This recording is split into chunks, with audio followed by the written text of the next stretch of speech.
of you want to do things right? To keep up with keeping your lives tight. Tight as in being right with the truth of true insight. Who of you want to do things right? Who of you want to truly succeed in attaining all in that which is your need? To be heard by the real answerer of all deeds, the true hero of all whom pleads. Who of you really want to bow down to the true King of Kings commanding the crown? To worship the one that ever rules alone, commanding everything of creation from the seat of its throne.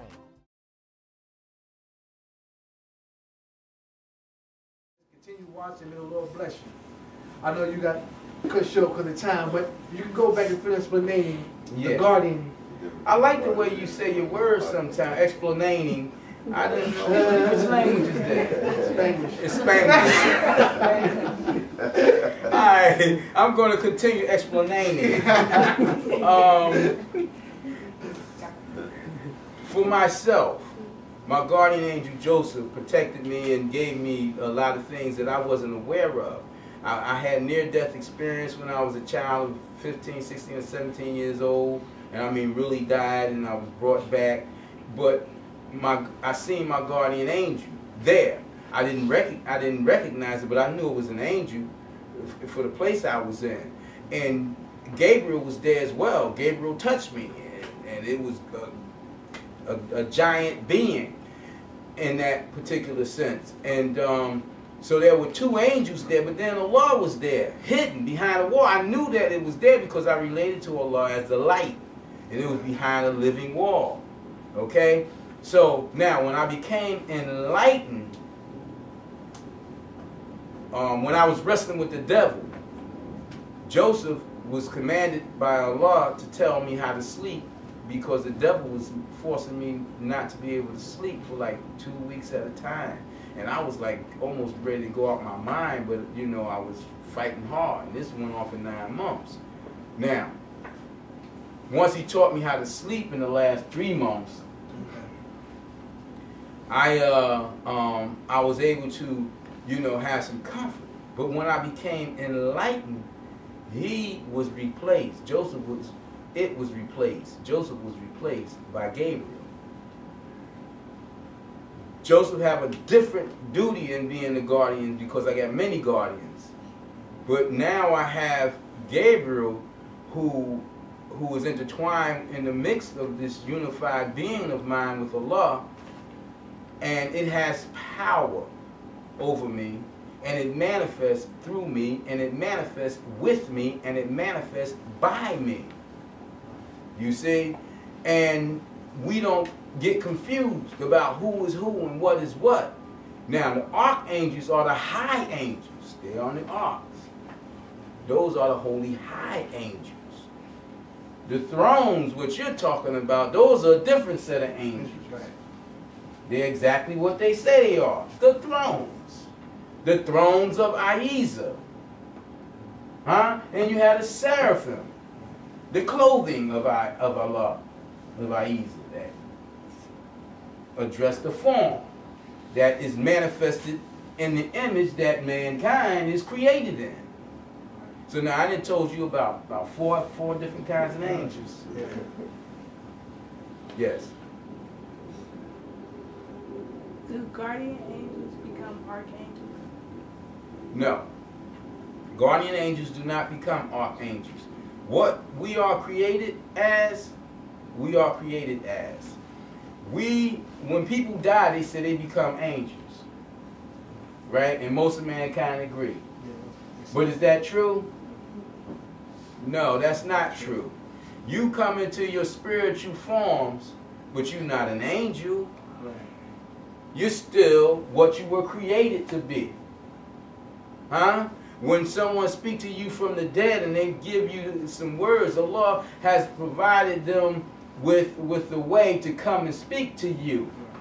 We want to say, oh, my father is an angel now and he came to me. No, my father's still my father. My father is a man. My father is one of mankind, one of humanity. Gonna always be one of humanity. He done passed on to the next life. I don't care if he speak to me from his astral or spiritual body. He's still a man. And if I was to insult the angels to say that he is an angel, then I would be insulting myself as a messenger, because now I don't know what I'm talking about. Now, the prophets, just a moment, sister. The prophets of Allah, those are humanity at the highest level.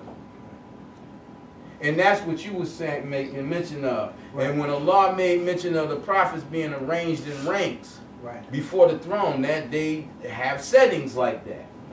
You see, and when you become enlightened and you've been brought to the throne, that's when you see them arranged in ranks. Not in judgment. They're not sitting there like that in judgment. There's a whole different setting. But if you become enlightened, then you can witness what Muhammad was right, what Muhammad spoke about the angels, about the men being arranged in ranks. Right. The prophets being arranged in ranks. And you got ranks of angels, but they are not seated like the humans are there. Now, as I say again, I repeat, prophets of Allah, not these men walking around here with clairvoyant abilities, telling you about what's going to happen, like A.H.A.D and some of them other guys, Nostradamus. And we talking about holy prophets. They were created prophets. All people have the ability locked within themselves that people like Nostradamus, A.H.A.D and many other psychics have. You all have that. But the thing is, everybody is developed on a certain level, a level of their own, individual levels. Now, what we do as prophets and messengers, holy messengers, and we come to deliver Allah's message, and prophets are higher than messengers. And, all prophets are messengers. All messengers are not prophets. Okay? Now, when we come, we advise you that if you walk the righteous path, the Allah, the El path, in a righteous manner, then it will open in you, it will unlock in you those qualities, those characters that you could manifest your life through and with, where you will be raised to a high level of understanding and awareness of it. Where most people make their mistake is once they start developing these things, their devil come in to play and start making suggestions about them having power and them using this power for themselves. Well, I don't really want to get to Allah, but I want to be able to get that money. I want to be able to get that man. I want to be able to get that woman, that house, that this, that job. So I'm going to use these talents for me.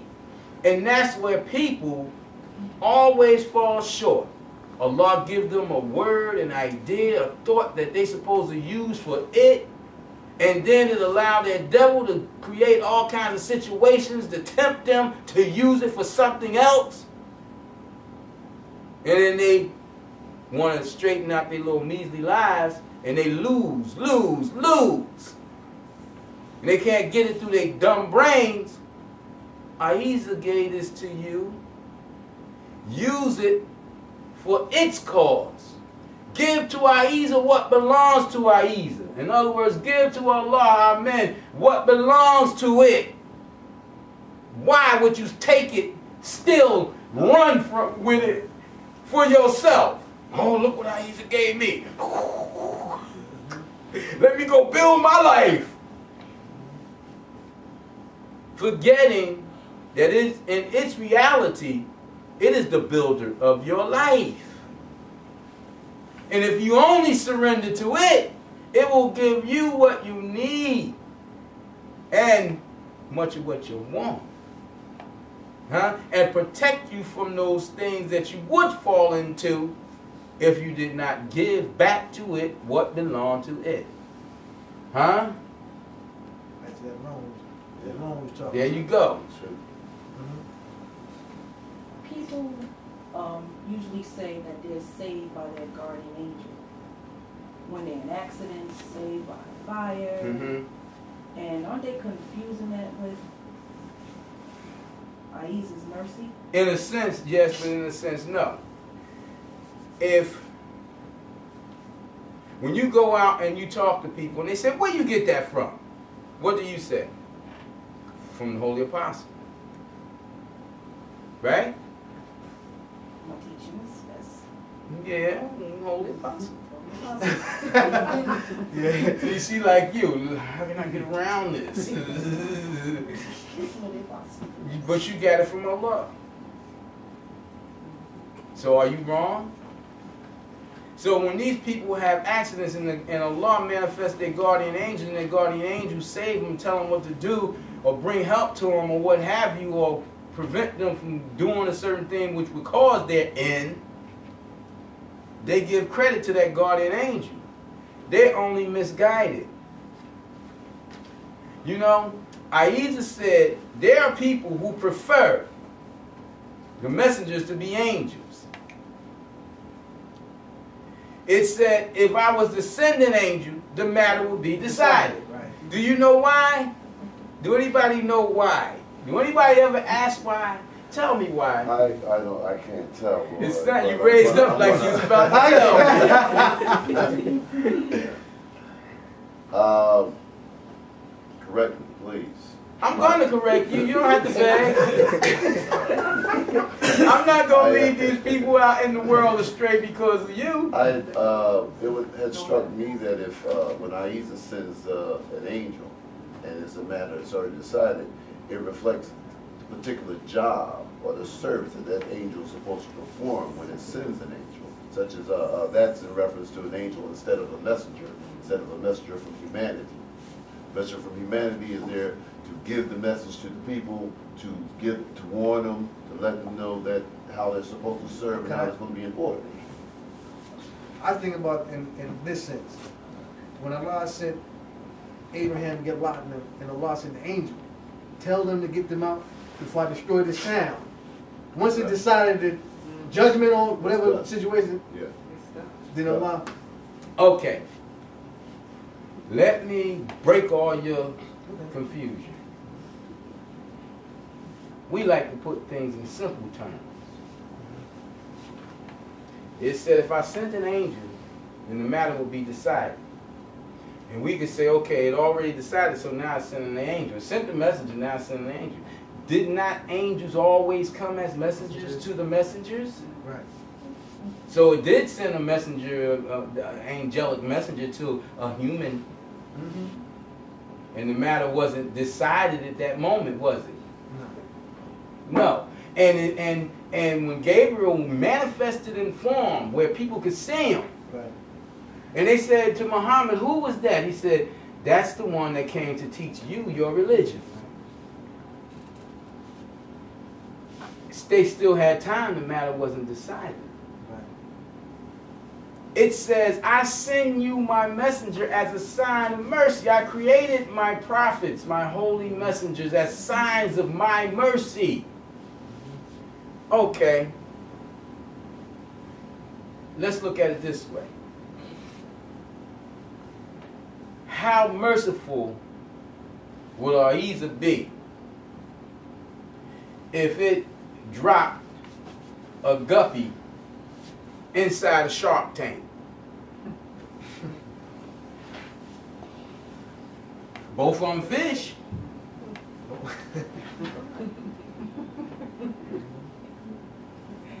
Huh? So, when it sends its human prophets and messengers, it's showing man mercy. Because we could take all the BS that you throw at us. Huh? And if you don't know what BS means, people, it's butterscotch.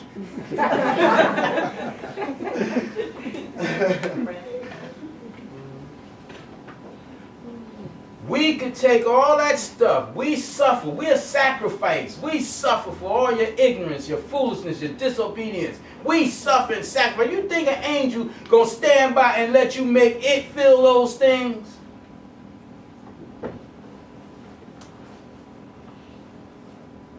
A.H.A.D showed me something in the very beginning when Gabriel came, January 3rd, 1996. Hottest day on record. when the book came down and Gabriel came Text, down, and you know my temperature was got to be over 107. It was up there. I was on death row. That's good, yeah. Right. I praised Gabriel without knowing, without thinking, I should say. I said, oh, look how great he is. Oh man, Gabriel is, ooh.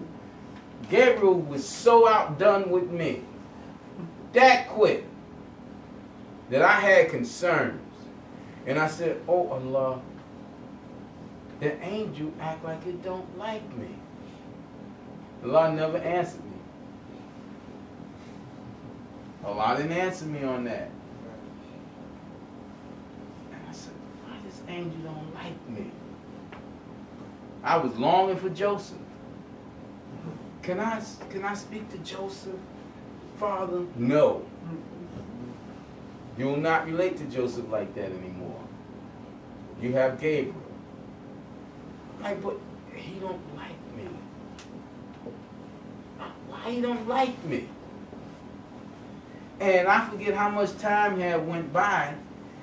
Could be months, years, I don't know. But I was speaking.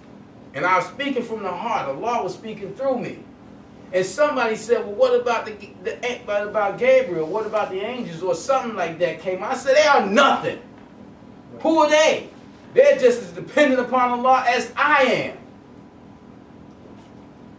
And Gabriel, the light just came open. Boom. Right. He was pleased with me. Well, I should say it was pleased with me. You know? And I realized, I thought back. I said, oh, Lord, I had gave him praise. And the holy angels is not accepting any praise. That stuff, that junk they put on theater, that's false, false, false. The angels are not concerned with being leaders or kings or rulers or powers over mankind. All the angels, the holy angels, are concerned with is serving Allah in complete submission to it. Giving all praise and credit to it at all times, the same way the holy prophets are commanded to do. They are before us. Some people want to think the prophets are before the angels because Allah said, I bring my holy servants into a place, a relationship that even the angels don't come into, can't, come into. So what? That's like me taking you into a room that I don't let nobody else into, but that don't make you greater than him. The angels are greater than the prophets. And their greatness is in Allah's manifestation in them. So Allah is greater in the angels than it is in the prophets. Allah is the great. May his peace and other blessings. May his peace and other blessings be there about the presence. Well, you don't have to say that. You already said that in this group, When A.H.A.D says that nothing can defeat Shaitan but A.H.A.D and the angels. The appointed angels. Yes. So, see, that's what I wanted to know. So your being never gets to a point that you did answer that question prior. I could read, but I can't read back. I understood what you said, but I didn't understand. You want to try that again? Because it sounded like you were speaking some other language. I understand. Now, I was trying to understand when you say, when A.H.A.D says that you, only A.H.A.D and the angels can defeat Shaitan. I just need a clarification of that. What are you trying to ask? When you get to that point where Shaitan has been defeated in you, what is it that you have? What is it that becomes enlightenment? Okay. You see what I'm trying to understand? Okay. Realize this. Your reason for being here is to help me help the people out in the world. Yes. That's your only reason for being here now. Yes. So ask your questions, because somebody else may have those same questions out in the world. Yes. Right. Don't look for the answer for yourself. Help me help them. Yes. Give me something to talk about. Okay? And you don't have planned questions and stuff. I want you to bring your raw questions to me so I could you know, Allah manifest. Okay? Now, nothing can defeat the devil except Allah, its creator, and those whom Allah manifests in, which it, by its laws and orders, because it can make me defeat the devil, but by its laws and orders, which it make us stay in, it only allows the holy high angels to defeat the devils. The devils were holy high angels at one time. Yeah. When Joseph came to me and I was wrestling with my little cohort devil, it said, I didn't come to defeat it. I was only given the command to teach you how to sleep. I was so grateful because I needed sleep.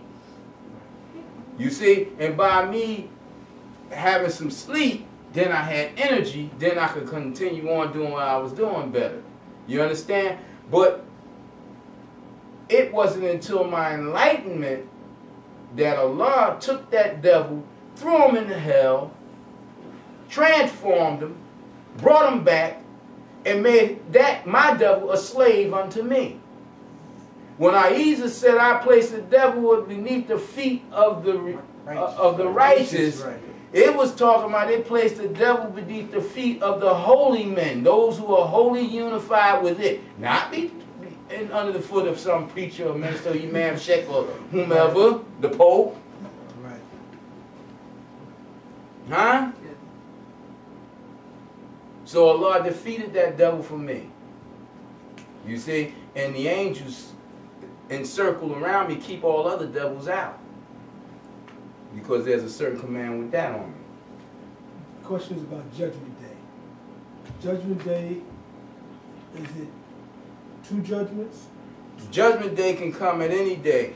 Judgment time can come at any time for any individual. But you have a final judgment when you pass off from this life. Okay?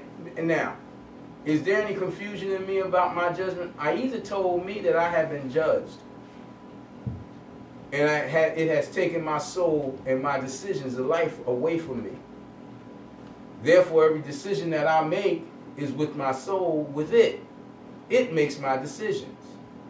Therefore, whatever I do of good and bad in your eyes, by your judgment, that's A.H.A.D's doing, and I am not judged on those things.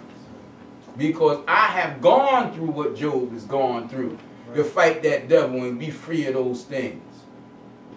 You see? So I have met judgment in this life in situations, and I have met judgment in a death that occurred to me where I was reborn in the light of the Christ that Jesus was born in, Muhammad was born, all the rest of them was reborn in the way of the righteous unit of L's being.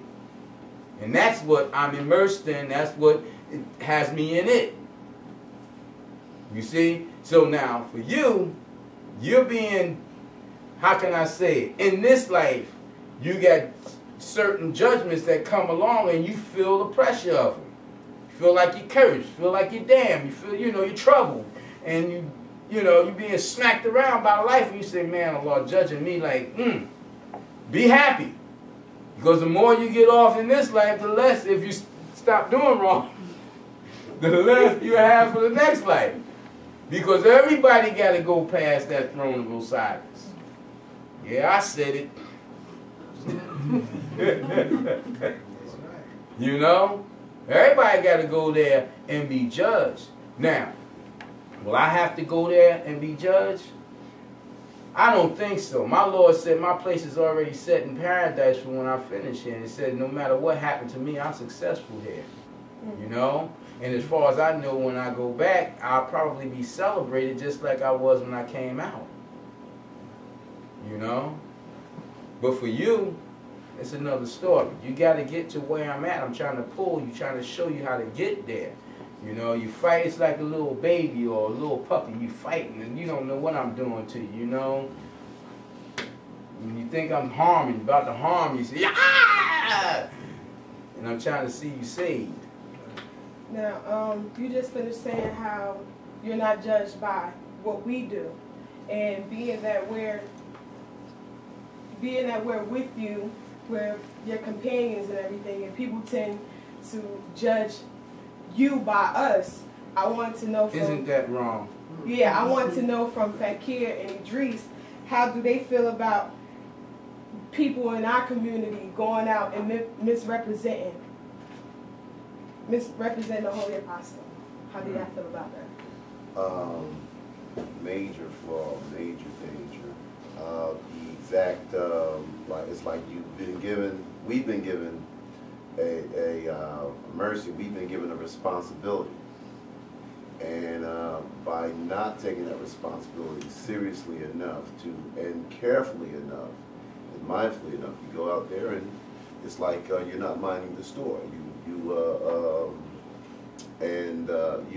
supposed to be representative, at least even, and not on a small scale, certainly not on the scale of the messenger, but you know, at least don't be at fault to cause someone to see A.H.A.D's message in the wrong way. You don't want to be at fault with that. So, yeah. So she said, how do you feel about it?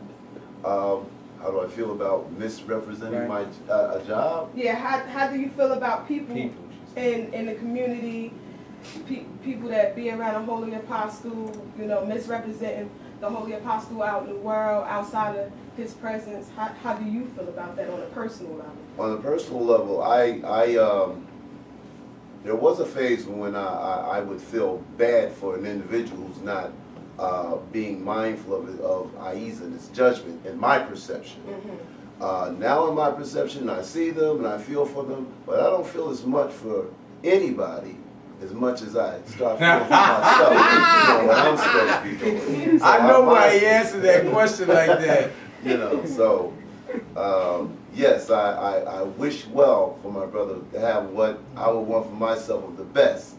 But after that, I have to get about my job of representing this truth to the world. Let me before Idris answer the question, let me just say this. He spent some years fighting with me about my harshness to the people in his community. And he would think that I was too hard. And he always came with an excuse and a cover for people. And I always told him, you trying to cover them because you want yourself covered.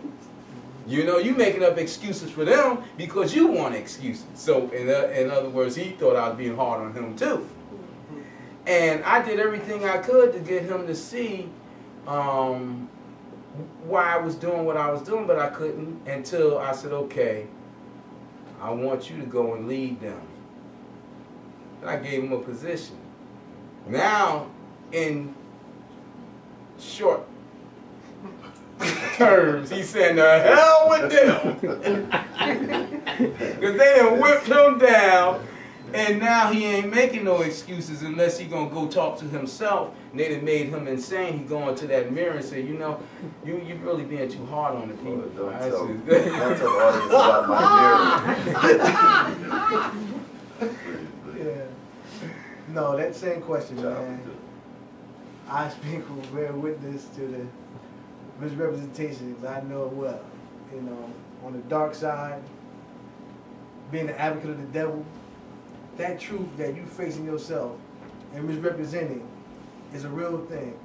He's given us much in this. So people that come and misrepresent, I do to think like feel for them, but whatever come upon us for our misrepresentation, we deserve it. It's only the mercy ways that keep us here, that give us the opportunity to change. Allah said, "What not change? You change within yourself."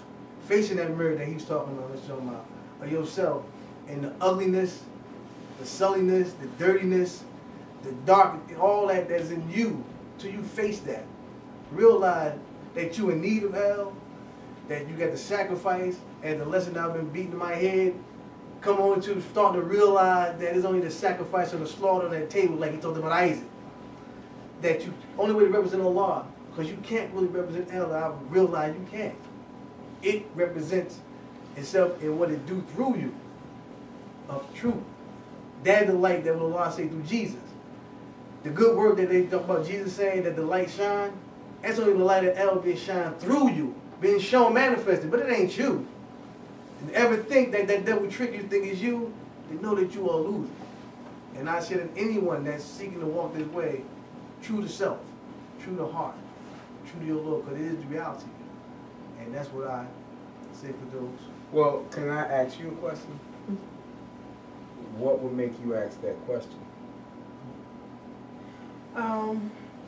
Well, because, you know, if I wasn't part of this community myself, if I hadn't been here myself, and if I was looking for a reason to actually not be on this path, you would have reasons. Because I would have reasons by looking at other people in the community. Exactly. Well, we gotta go. Good question. Thank you very much. You know, we'll deal with that maybe on my show, Urbanversity. You know. It's been an A.H.A.D moment. Thank you for tuning in. Write to us. Who of you want to do things right? To keep up with keeping your lives tight. Tight as in being right with the truth of true insight. Who of you want to do things right? Who of you